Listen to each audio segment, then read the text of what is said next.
One की शांत गोद में प्रभु श्री राम, माता सीता और लक्ष्मण जी ने मिलकर एक सुंदर कुटिया तैयार की। कुटिया बनकर तैयार हुई तो प्रभु श्री राम ने विधि विधान से गृह प्रवेश की पूजा की। लक्ष्मण जी ने पूजा की सारी व्यवस्था संभाली और माता सीता ने श्रद्धा से दीप प्रज्वलित किया। वन का वातावरण मंत्रों की ध्वनि से पवित्र हो उठा। उधर अयोध्या के राजमहल में गहरा शोक छाया हुआ था। महाराज दशरथ व्याकुल मन से सुमंत्र से पूछते हैं, हे सुमंत्र, क्या तुम मेरे पुत्र राम और बहू सीता को वापस ले आए?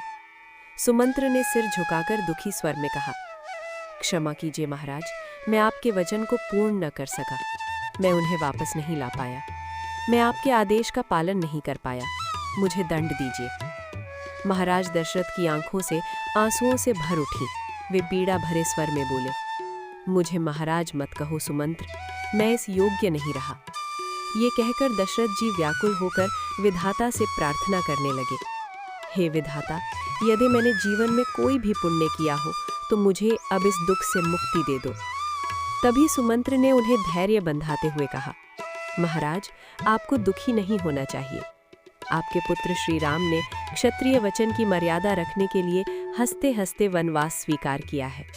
जाते समय उन्होंने कहा है, महाराज को चिंता ना हो और भरत से भी कहना कि वो ऐसा कोई कार्य ना करे जिससे क्षत्रिय वंश की मर्यादा पर आंच आए। ये सुनकर महाराज दशरथ बिल्कुल मौन हो गए।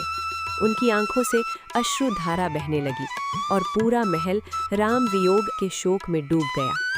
उधर राजमहल में मंथरा घबराई हुई महारानी कैकेयी के पास दौड़ती हुई आती है। मंथरा बोली, महारानी, सुमंत्र लौट आए हैं, लेकिन राम, सीता और लक्ष्मण गंगा पार करके वनवास को चले गए हैं।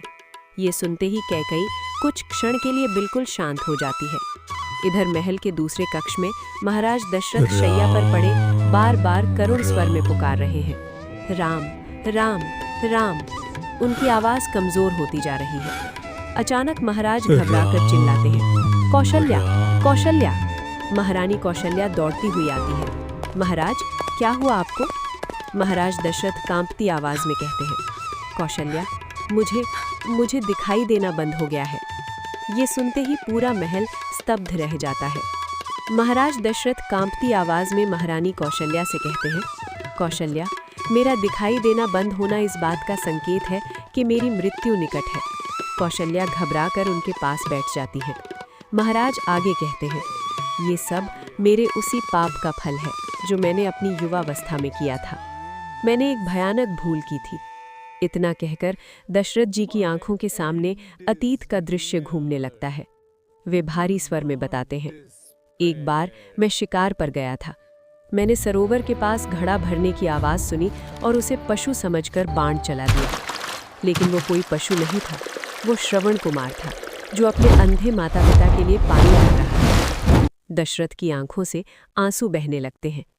जब उसके माता पिता को ये पता चला तो उन्होंने मुझे शाप दिया, हे राजा, जैसे आज हम पुत्र वियोग का दुख सह रहे हैं, वैसे ही तुम भी अपने पुत्र वियोग में तड़प तड़प कर प्राण त्यागोगे।